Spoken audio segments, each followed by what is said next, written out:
C.H. Spurgeon preached this message on March 30th, 1884, at the Metropolitan Tabernacle.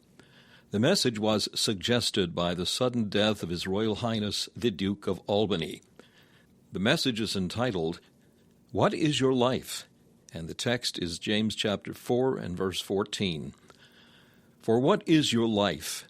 It is even a vapour that appeareth for a little time, and then vanisheth away. When a prince dies, they toll the great bell of the cathedral, that all the city may hear it, and that for miles round the tidings may be spread. Swift messengers of the press bear the news through the length and breadth of the land, and all men's ears are made to tingle.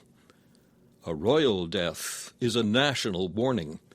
A death in any one of our families is a loud call to our own household, a call which I trust we hear. But a death in the royal family has a voice to the whole nation. It will be heard. It must be heard.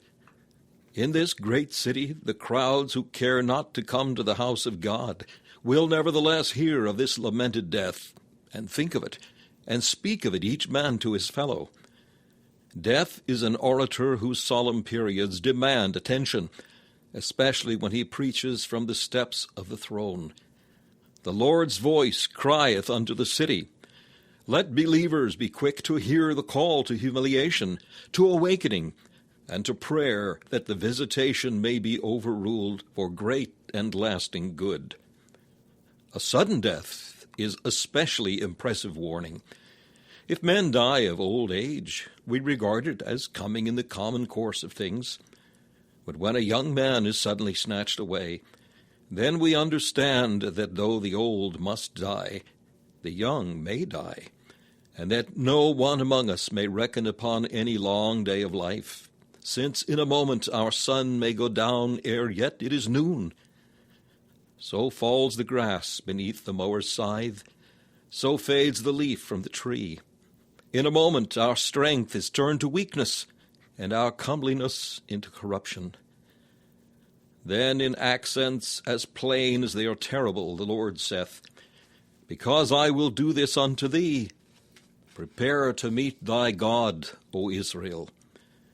We have this week received fresh proof that death is impartial. As the Arab proverb hath it, the black camel stops at every man's door.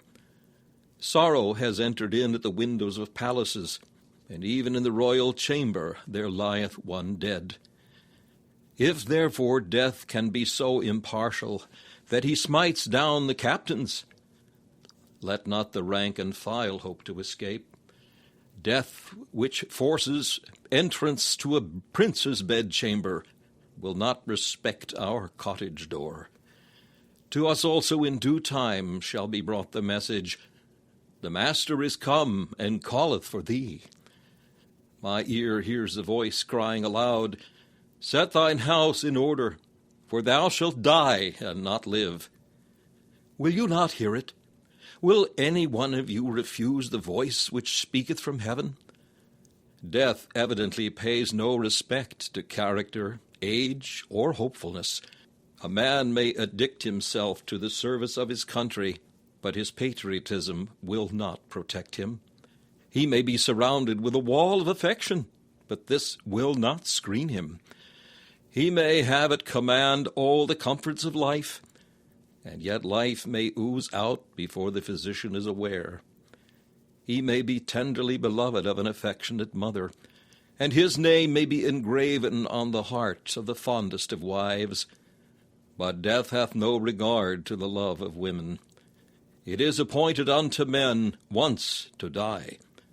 There is no discharge in this war. We shall all march into this fight, and unless the Lord himself shall speedily come and end this present dispensation, we shall each one fall upon this battlefield, for the shafts of death fly everywhere, and there is no armor for either back or breast by which his cruel darts may be turned aside. I would to God that all of us retain this truth in our memories.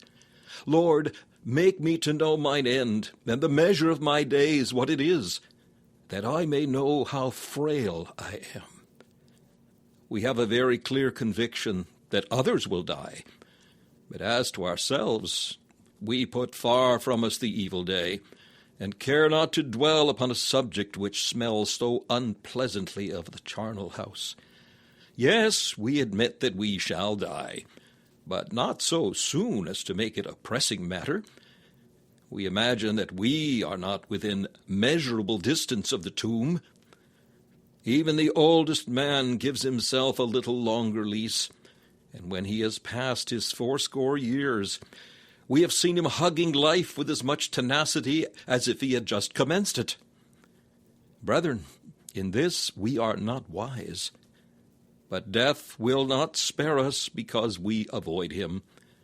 What is there about any one of us that we should fare better than the rest of our fellow men? We are in the same army, marching upon the same field. How shall we escape where all others fall? 2 only of our race have gone into the better land without crossing the dark river of death, Enoch and Elijah. But no one among us will make a third.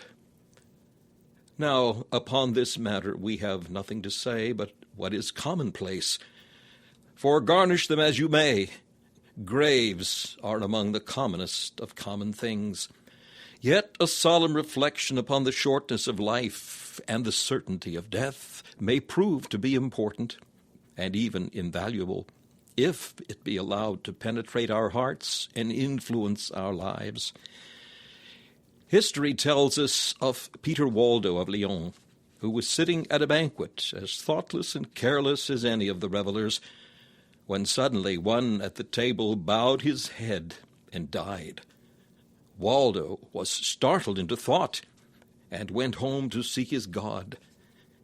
He searched the Scriptures, and according to some became a great helper, if not the second founder of the Waldensian Church, which in the Alpine valleys kept the lamp of the gospel burning when all around was veiled in night.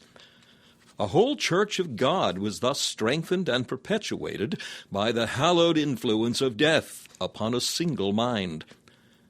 I suppose it is also true that Luther, in his younger days, walking with his friend Alexis, saw him struck to the ground by a flash of lightning, and became thenceforward prepared in heart for that deep work of grace through which he learned the doctrine of justification by faith, and rose to be the liberator of Europe from papal bondage. How much every way we owe to this weighty subject! Among the earnest, the prayerful, the holy, many must own that the vaults of death have brought them spiritual health. Men have been helped to live by remembering that they must die. Yea, some men knew nothing of the highest form of life, till death aroused them from their deadly slumbers. I hope that God's Spirit may this morning impress many of you with these reflections, and lead you to the cross of Christ by way of this memento mori. May a prince's death awaken many of you to life. He, being dead, now speaks to you. From yonder sunny shores, he reminds you of the valley of the death shade, which you must shortly traverse. With an intense desire for our spiritual profiting, I shall speak upon our text in 2 ways. First, let us consider the truth in the text, and secondly, the lessons in that truth. We commence with the truth in the text, upon which we've already touched. The text begins by reminding us that we have no foresight, whereas ye know not what shall be on the morrow. God has given us memory that we may look backward, and it were well if we used our memories better for remembrance, reflection, and repentance. But God has given us no eyes wherewith to pry into the future. He unveils the past to our penitence, but he veils the future from our curiosity. Dark days may be near at hand for some of us, but we do not perceive them. Let us be thankful that we do not, for we might multiply our afflictions by the foresight of them, and the prospect of evil to come might cast a gloom over pleasure near at hand. As we may feel 1,000 deaths in fearing one, so may we faint under 1,000 lashes in dreading a single stroke. It is good also that our God conceals from us our earthly joys until the time for their arrival. Great prosperity may await you, and a considerable enlargement of your temporal comfort, but you do not know it. And it is as well that you should not, for you might be none the better for the prospect. Earth's goods are like birdlime, and are fearfully apt to glue us down to things below, and prevent our soaring towards heaven. If then we could know all the pleasurable events that may happen to us, we might become more worldly and more earthbound than we are. None of us could desire that this present evil world should have an increased influence over us. We are glad that it should have less, and therefore rejoice that its future has such slight power over us because of its being unknown. No, we cannot see far, and those who act as if they could see into coming days behave most foolishly. Hear these people whom James describes. They boast most wretchedly. They will go into the city. They are sure they will. What is to hinder them? Today or tomorrow we will go into such a city. They have plenty of time and can make a selection according to their pleasure. They can go where they like and when they like. They see themselves with prophetic glance entering into the city gate, and they are fully assured that they shall continue there a year. Of course, a year, that is a small matter. If they please, they will stay longer. They allot themselves a lease for 3, 7, 14, or 21 years at discretion. At least, they talk as if they could do so. They are going into the city to buy and sell. They are sure of that, too. Of course, they will not be laid up with sickness. They do not fear that accident or disease will keep them away from market or hinder the active transacting of their business. Oh, no. They are going to buy and sell, and such is their confidence in their own superior abilities that they are sure to make a profit of it. The markets cannot fall below the price which they have fixed in their own minds. Neither will they make bad debts, nor incur other losses, for they have decided that they will get gain. Hitherto they have been self-made men, and they mean to go on making themselves until they put the finishing stroke by adding a few more thousands. They have visions of going on to fortune. Ah, ye prophets, ye are going to your graves. This is a sure oracle. The tomb will be your only patrimony, and the shroud your only possession. Let none of us talk of what we resolve to do at some future date. Look well to the present, for that is all the time we can be sure of, and there may be little enough of that. Whatsoever thy hand findeth to do, do it with thy might, for there is no work, nor device, nor knowledge, nor wisdom in the grave whither thou goest. Thus said the wise man. Let wise men take heed to his counsel. The apostle emphasizes the folly of this supposed foresight by telling us that we cannot reckon even upon another day. You have come close up to the end of March, but if you reckon upon what you will do upon the 1st of April, you may find by the event that you are a fool. You may get to the last day of the year, but if you reckon on a new year, you may be giving you proof of your unwisdom. Even in the morning we cannot make sure of the eventide, nor in the evening can we reckon upon the morning. James puts the matter strongly when he asks, "What is your life? You do not know what is going to happen on the morrow, for you do not know your own life. What is it?" The text divides itself into an emphatic question. What is your life? And an instructive answer. It is even a vapour that appeareth for a little time, and then vanisheth away. First, I say, we have here an emphatic question. He asks, what is your life? For solidity for stability. What is it? What is there in it? Is it not composed of such stuff as dreams are made of? The breath in your nostrils is not more unsubstantial than is your life. There, breathe it out. On such a morning as this, you see a breath, but it is only in your sight for a moment, and then it vanishes away. Your own breath is a fair picture of the flimsy, airy thing which men call life. What is your life? What is it for continuance? Some things last a while and run down the centuries. But what is your life? Even garments bear some little wear and tear. But what is your life? A delicate texture. No cobweb is a tie this frail. It will fall before a touch, a breath. Justinian, an emperor of Rome, died by going into a room which had been newly painted. Adrian, a pope, was strangled by a fly. A consul struck his foot against his own threshold, and his foot mortified, so that he died thereby. There are 1,000 gates to death, and though some seem to be narrow wickets, many souls have passed through them. Men have been choked by a grapestone, killed by a tile falling from the roof of a house, poisoned by a drop, carried off by a whiff of foul air. I know not what there is too little to slay the greatest king. It is a marvel that man lives at all. So unstable is our life that the apostle says, what is it? So frail, so fragile is it, that he does not call it a flower of the fields or the snuff of a candle, but asks, what is our life? It is as if he had said, is it anything? Is it not a near approach to nothing? Have you ever noticed how David answers this question in the 39th Psalm?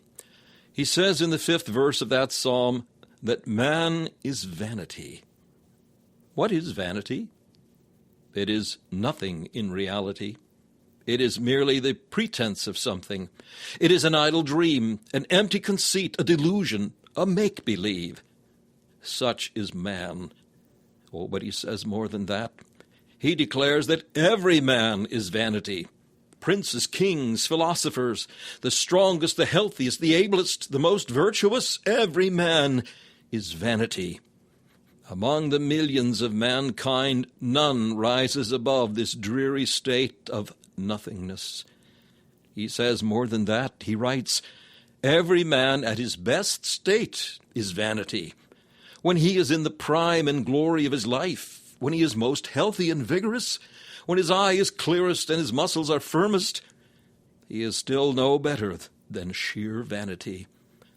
David goes even further, for thus he speaks, every man at his best state is altogether vanity. That is, he is nothing but vanity. There is nothing more enduring about him. He is gone with a puff. He spends his years as a tale that is told. Do not overlook one more emphatic word which David sets in the forefront of the sentence. Verily, as if he was quite sure of it and could not tolerate a question upon the subject, verily, every man at his best state is altogether vanity. Have you ever observed how Job, when he speaks of our life, sets us a sign in each of the 3 elements whereon and wherein we dwell? See his 9th chapter at the 25th verse. He says, my days are swifter than a post. Here is an emblem upon the land. Oriental kings employed swift-footed runners and horses and dromedaries, and these, to the Oriental imagination, were the very ideal of speed. Even we, before the days of electricity, knew of nothing faster than the Royal Mail. Job therefore well says, my days are swifter than a post. Then he bids us look to sea, for he says, they are passed away as the swift ships. Ships which are built for speed seem to fly as on wings when they spread their sails to a favoring wind. We ought not to view ships at sea without remembering the brevity of our days. But lest we should still forget, the patriarch further likens his days to the eagle that hasteth to the prey. As the vulture spies from a distance the carcass of a camel, and descends upon it with a hasty swoop, so our life hastes to descend. Thus earth, sea, and air all remind us of the speed at which life flies towards its end. St. Augustine used to say that he did not know whether to call it a dying life or a living death, and I leave you the choice between those two expressions. This is certainly a dying life. Its march is marked by graves. Nothing but continuous miracle keeps any one of us from the sepulchre. Were omnipotence to stay its power but for a moment, earth would return to earth and ashes to ashes. It is a dying life, and equally true is it that it is a living death. We are always dying. Every beating pulse we tell leaves but the number less.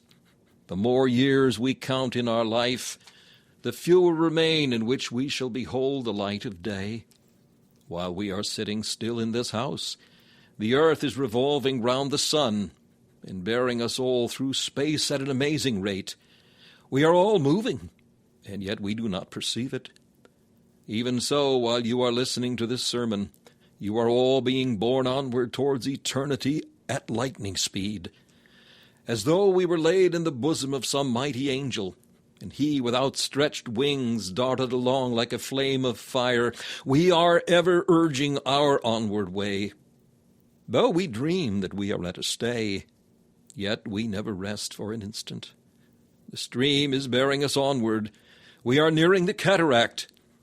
Ever must we obey the mandate. Onward, onward, onward. From childhood to youth, from youth to manhood, from manhood to grey old age, we march onward in serried ranks, from which no man can retire. We tarry not even when we sleep. We are continually moving forward like the waters of yonder river, on whose banks we find a habitation. What, then, is our life? That is a question which remains to a large degree unanswered and unanswerable. Yet our text affords us what is in some respects an instructive answer. It does not so much tell us what life actually is as what it is like. It is even a vapor. James compares our life, you see, to a very subtle, unsubstantial, flimsy thing, a vapor. If you live upon an eminence from which you can look down upon a stretch of country, you see in the early morning a mist covering all the valleys. It is singular to mark the tops of the great elms appearing above it, like islands in a sea of cloud, with perhaps here and there a church spire rising like a sharp pyramid from the waste of mist. In a little time you look from the same window, and the vapor has all vanished. It was so thin, so fine, so much like gossamer, that a breath of wind has scattered it, or peradventure the sun has drawn it aloft. At any rate, not a trace of that all-encompassing vapor remains. Such is your life. Or you have marked a cloud in the western sky, illuminated with those marvelous lights which glowed during those extraordinary sunsets, the like of which none of our fathers had seen. You looked at the jeweled mass. It shone in the perfection of beauty, and all the colors of the rainbow were blended in its hues. In another instant, lo, it was not. It was gone, past all recall. Such is your life. This morning, as we came hither, we saw our breath. It was before our eye for an instant, and anon it had gone. Such is the picture which James presents to us. What is your life?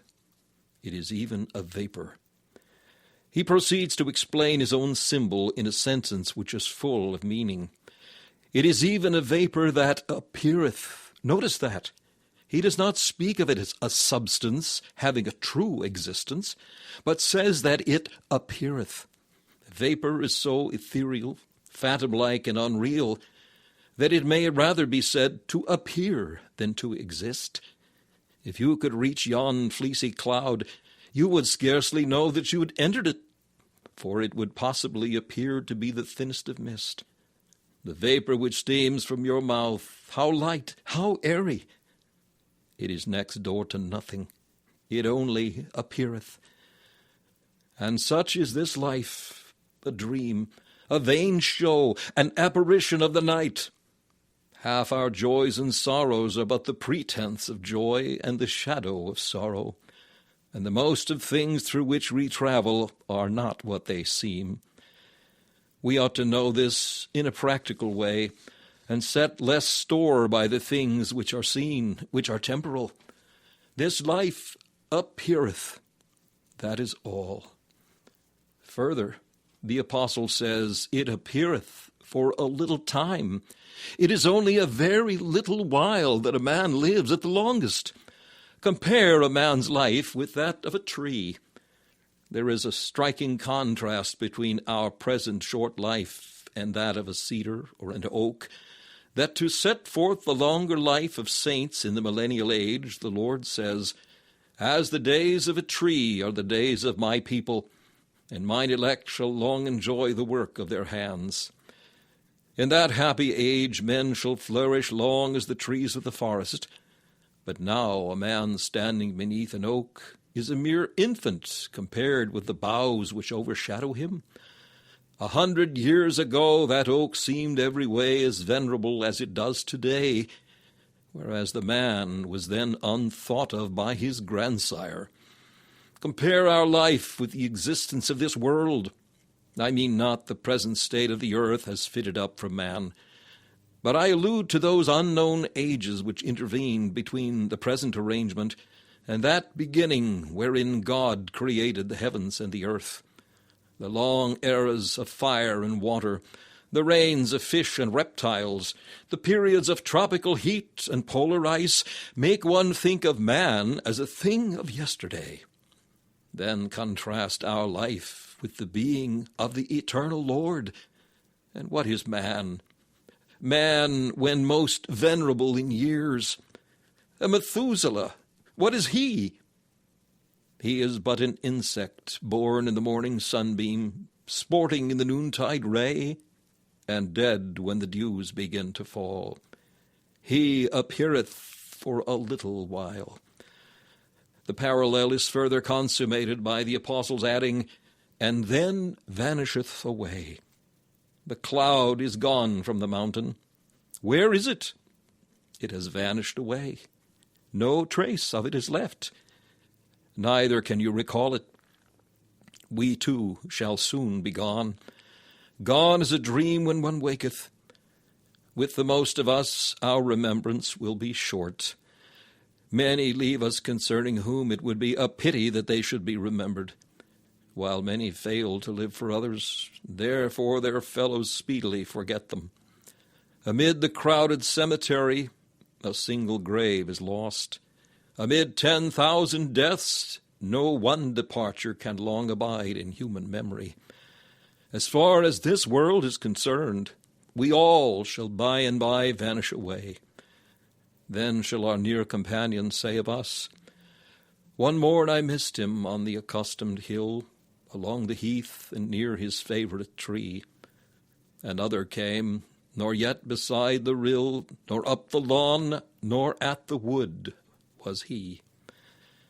The air has felt the passing bell, and now the stars look down upon a stone writ large with, Here he lies, or the dews shall wet a grass-grown mound, girt about with brambles, on which a few wildflowers have sprung up spontaneously, to show how life shall yet triumph over death. Children may bear our name, and yet a fourth generation shall quite forget that we ever sojourned in this region. Such is our life, a vapour that appeareth for a little time, and then vanisheth away. This is the truth. You know it, but I cannot impress it upon your hearts as it ought to be impressed.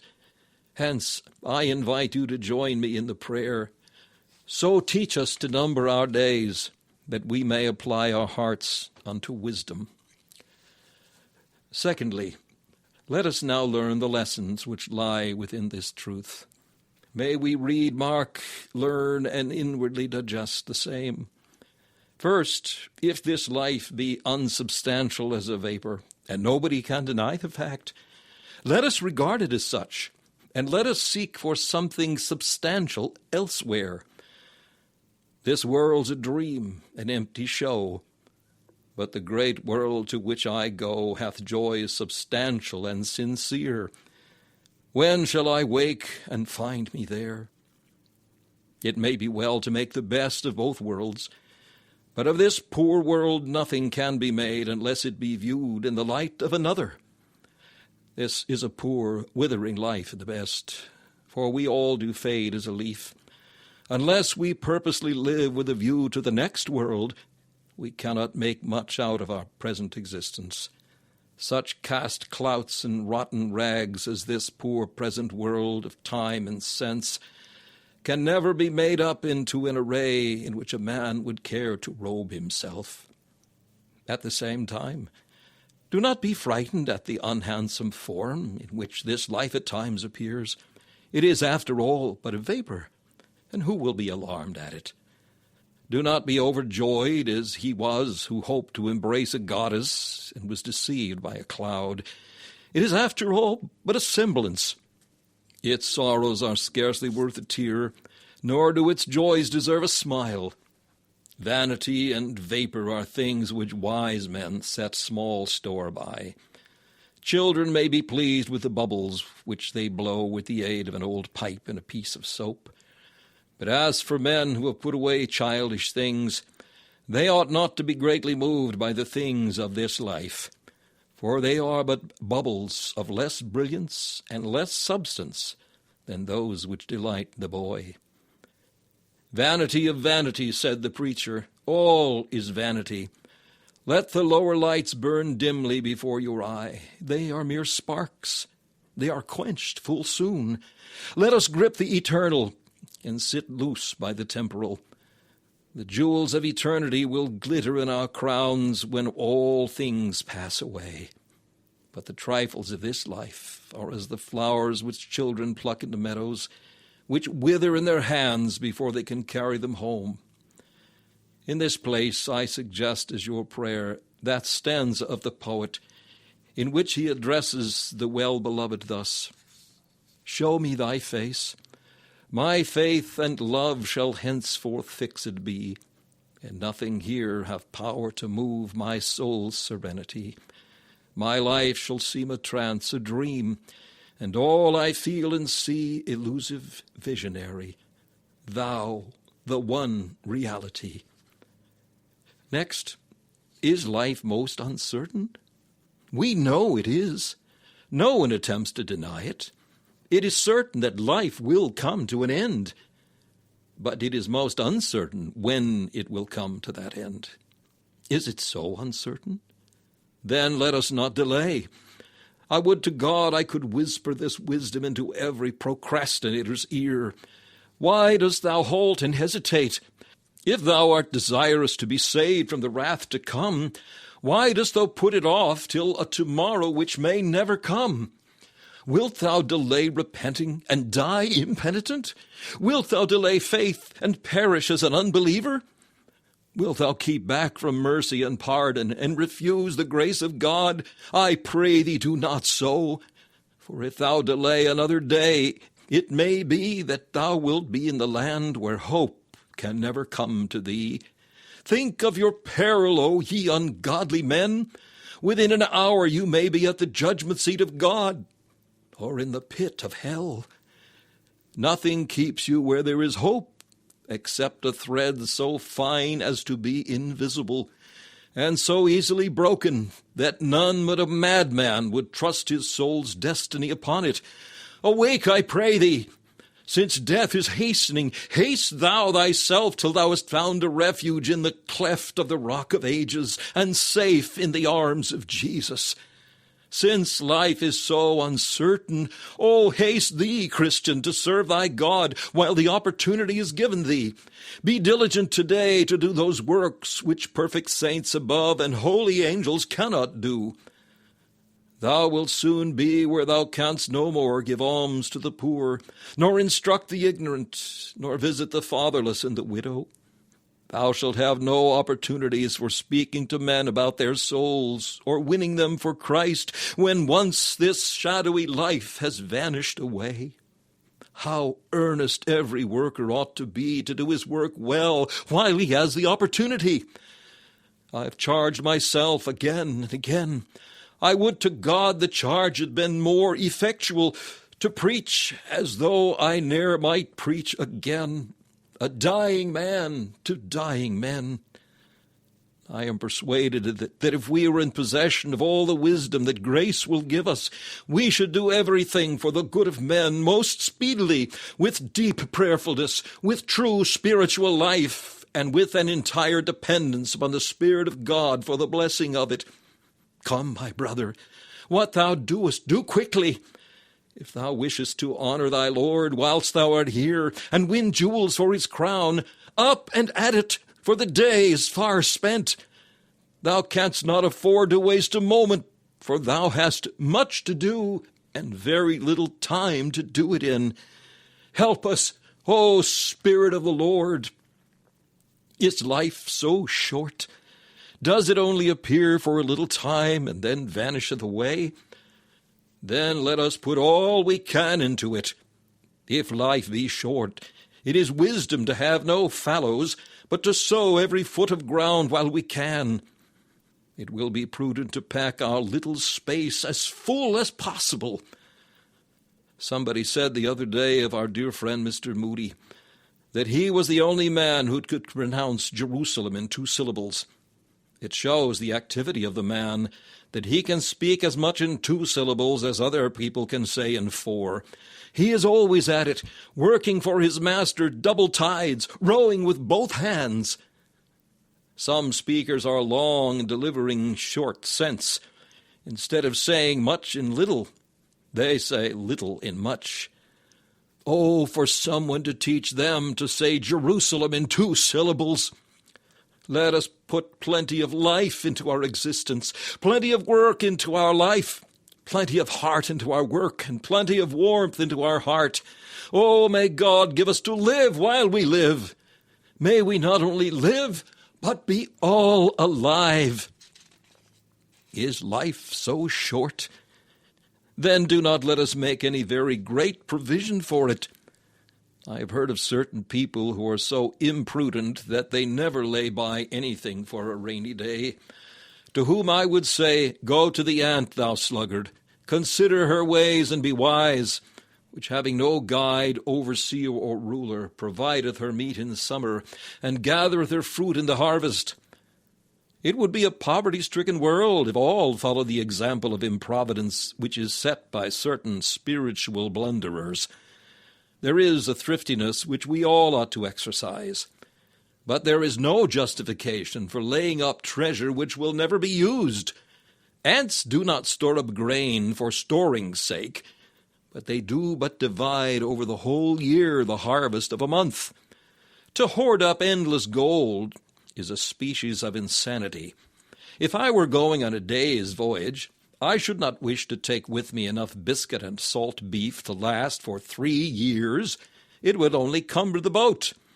One walking stick is an admirable help, as I often find, but to carry a bundle of them when going on a journey would be a superfluity of absurdity. Alas, how many load themselves as if life's journey would last 1,000 years at the least. Some men have amassed hundreds of thousands of pounds. When are they going to enjoy their wealth?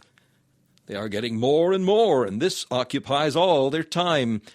They are so busy cooking that they never have time to dine. They are so taken up with filling the wardrobe that they are all in rags. We do not want a ton weight of candles if we are only going to sit up for a few minutes. Let us be wise enough to suit the supply to the need. Is time so short? then do not let us fret about its troubles and discomforts. A man is on a journey and puts up at an inn, and when he is fairly in the hostelry, he perceives that it is a poor place, with scant food and a hard bed. Well, well, says he, I am off first thing in the morning, so it does not matter. This world is an inn, and if there are certain discomforts in it, let us remember that we are not tenants for years, but only guests for a day. Let us make the best we can of the temporary accommodation which this poor shanty of a world affords. Our life is removed as a shepherd's tent, which was a hovel in which the shepherds watched their sheep. A shepherd who has to watch the sheep for a short time does not set to work to build a granite palace or a brick house. He is satisfied with a reed hut, and does not complain of its scant space and slender strength. So let it be with us. Let us sing together. The way may be rough, but it cannot be long. So let's smooth it with hope and cheer it with song. Must life vanish away? We know it must. What then? That vanishing is the end of one life and the beginning of another. Dear friends, may I recommend you to remember that death is the end of this life? Do not leave this life to be raveled out at the end. I would like to have a well-hemmed life with a finish about it. I would like to have my life enclosed with a ring fence of completeness. Too many leave life's business in such a way that they leave endless trouble for their families. Lawyers devour their substance, and their children are impoverished. See that your will is made, your debts paid, your charities distributed, and all your affairs are arranged. Set your house in order. It is your duty as a citizen. It is your higher duty as a Christian. Do all that you would like to have done if you knew you would die tomorrow. I like Mr. Whitfield's orders, for he could not go to bed comfortably if his gloves were not in his hat ready for the morning. He felt that he could not tell when he would be called away, that he wished to have everything in its place whenever the summons should come. Must this life vanish away? Then recollect it is the beginning of another. The life present melts into the life to come. What kind of life will that other be? Do you not think that if it is to be a glorious life, it ought to commence here? Who would like to enter heaven, could it be possible, and feel compelled to say, I cannot join in the music, for I do not know the tune. I cannot take up the hymn, for I know nothing of the song. I cannot glorify God, for I never did so while below. I cannot adore the Lamb, for I never trusted in him while I was on earth. You must learn the music here, or you will never sing in the choirs of heaven. Oh, that this might arouse some of you. By the memory that this life must vanish away, may you be led to seek that eternal life which will abide in its excellency, world without end. And is death quite sure to come to me? Then, as I cannot avoid it, let me face it. If there were a way of avoiding it, I might postpone all consideration of it. But since I must meet it, let me know what I am at. Let me get ready for the inevitable. Maybe it will become desirable. The thought of death will be one of two things to us. It will be a ghost to haunt us if we remain out of Christ, unreconciled to God and unrenewed in heart. To godless and Christless persons, death will be the king of terrors in prospect and in reality. Ungodly men cannot bear to think of being called away. This morning they feel very uncomfortable while I am treating upon this troublesome subject. I hope they will not soon recover their composure, but will remain uncomfortable till they yield to divine love and trust in the living Savior. Death is an awful thing to those who have their all in this world. If they could but live here forever, oh, they would be at peace. but it cannot be so. God will not give men an immortality in this life to spend in disregarding him. They must die. They may put Christ far from them, but they cannot put death far from them. They may avoid the cross, but they cannot avoid the grave. The ungodly man frowns upon death because death frowns upon him. Death is the skeleton in his closet. It is the spectre at the foot of his bed. It is the canker of his fairest joy. I would not like to be in such a position. Count me down all the red gold that could buy this round world, yet would I not accept it if I must live in fear of death. But death will become another thing to you if you are renewed in heart. To the Christian, it is an angel beckoning him onward and upward. It were not worth while to live on earth if this life were not to be crowned by death. I mean by leaving this world to go unto the Father. It is the supreme delight of the man who runs the race that is set before him, that course concludes with the winning post, and so comes to an end. We are not of those who voyage the sea of this life for the sake of it. We ask not forever to sail over this rough ocean. We long for land. It is our delight to think of the port ahead, our joy to see the snow-white cliffs of our heavenly Albion. We do not desire to live here always. Why should we? Banished from our God, liable to sin, subject to temptation, vexed with infirmities, struggling with corruptions, O Lord, what wait we for? Welcome, sweet hour of full discharge, that sets my longing soul at large, takes off my chains, breaks up my cell, and gives me with my God to dwell. Believers have everything to gain by dying. To die is gain. We shall lose nothing which will be a loss to us. If one should take from us a jewel, but should give us another 1,000 times its value, we should not regret the exchange. We lose this life. Let it be such a jewel as you like. But we win the life to come, which is infinitely more precious. Beloved, instead of fearing death, we would be willing rather to depart and to be with Christ, which is far better. Why should we be unwilling to be glorified? Our departing day is our marriage day. Oh, that the bells would ring it in.